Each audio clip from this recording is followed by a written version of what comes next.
যাই হোক, আগামী দিনে এটা আমাদের পঞ্চায়েত পরিচালন ব্যবস্থার সাথে আমরা যারা যুক্ত আছি, আমাদের সকলের সহভাগী মনোভাব নিয়ে নারী ক্ষমতায়নকে কিন্তু অবশ্যই এগিয়ে আনতে হবে। প্রশাসনে যেমন তাদেরকে আমরা যুক্ত করতে পেরেছি, মাননীয় মুখ্যমন্ত্রীর উদ্যোগে 50% আসন তাদের জন্য সংরক্ষণ হয়েছে পঞ্চায়েত ব্যবস্থায়, তারা যেন অবশ্যই কিন্তু এই রেজ অফ ভয়েসের ক্ষেত্রেও যেন 50% উপরে আমাদেরকে এগিয়ে চলে যেতে পারে, এই আশা আমি অবশ্যই ব্যক্ত করব। আর একটি ব্যাপার, ওনাদের সেলফ সার্ভিসের ইনফ্রাস্ট্রাকচার 3-6 আমরা লক্ষ্য করলাম, যেটি ওনাদের মূলত করতে পারার একটি বড় উৎস হচ্ছে, আয়ের উৎস হচ্ছে ওনাদের ওন সোর্স রিসোর্স, অর্থাৎ ওনাদের যে নিজস্ব তহবিলের যে সঞ্চয়, সেটা অত্যন্ত ভালো। এবং মূলত এটি একটি আমরা যেটা দেখলাম, এটি আরবান জিপি।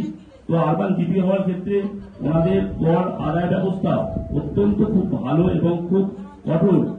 আমি এই জন্যই বলছি, কঠোরতা বা মানবিকতার সাথে ওনারা প্রকাশ করছেন। ওনারা বলছেন প্রত্যেক নাগরিককে অবশ্যই কর দিতে হবে, সে যদি 10 টাকাও দিতে পারে তাও দেবে, 90% ছাড় তাকে দেবো, কিন্তু তাকে কর অবশ্যই দিতে হবে।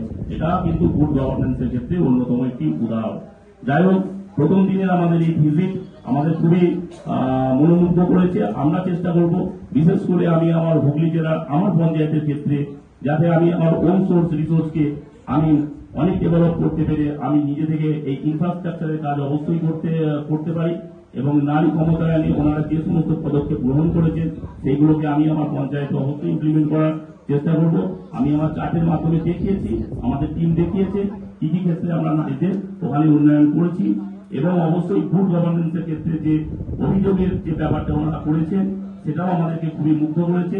আমি অবশ্যই গিয়ে চেষ্টা করবো, আমার পঞ্চায়েতের নেক্সট জেনারেল মিটিং আমার পঞ্চায়েতে 18 তারিখেই আছে, তো আমি ওখানে গিয়ে চেষ্টা করবো যাতে ওই গ্রিভেন্স রিড্রেসাল সেল আমরাও খুলতে পারি। পঞ্চায়েতে একটি থাকা অত্যন্ত আবশ্যক, আমরা তার সমাধান যাতে করতে পারি।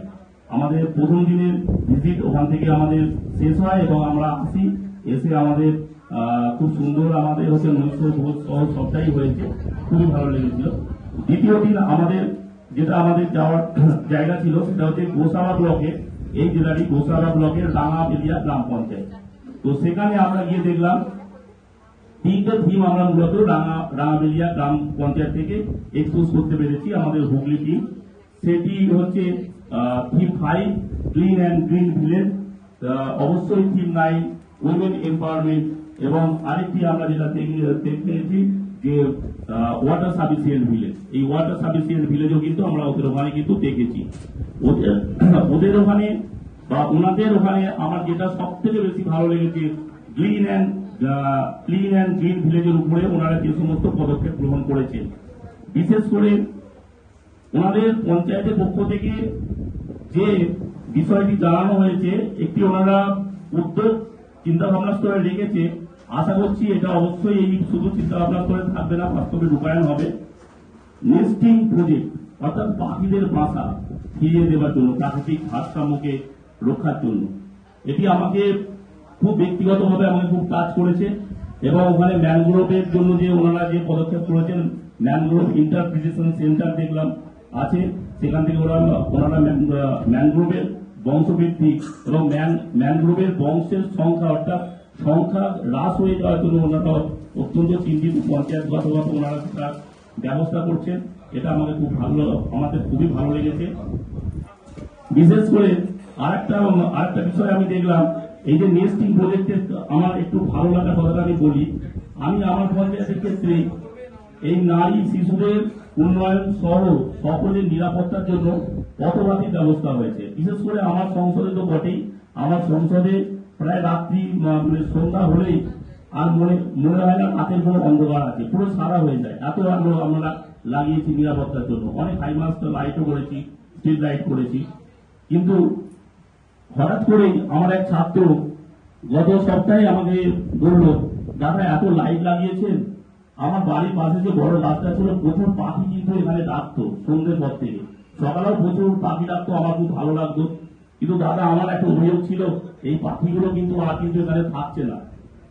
এটা আমার তখন মনে হলো, তখন আমি ভেবেছিলাম আমি কোনো উত্তর তারা দিতে পারি, এবং আচ্ছা দেখছি কি করা যায়, মানে কি লাইটের পাওয়ারটা আমরা কমিয়ে দেবো, দেখছি আমি পঞ্চায়েতে আলোচনা করি।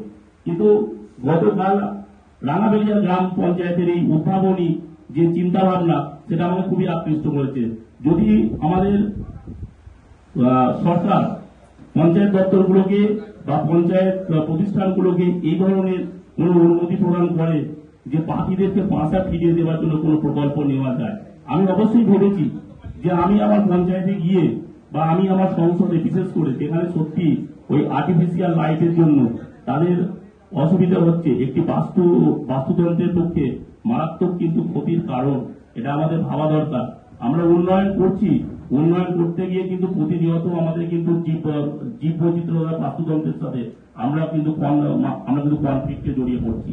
এই কনফ্লিক্ট আমাদেরকে রোধ করতেই হবে এবং বিশেষ করে আমি চাইবো হুগলি জেলার সিঙ্গুর ব্লকে আমার পঞ্চায়েত বারুইপাড়া গ্রাম পঞ্চায়েতে যাতে আগামী দিনে আমি এটাকে ইমপ্লিমেন্ট করতে পারি। অবশ্যই পথবাদী থাকবে, কিন্তু পাখিদের এবং প্রাকৃতিক সম্পদকেও কিন্তু তাদের নিজেদের জায়গায় কিন্তু রাখার আমি ব্যবস্থা করব।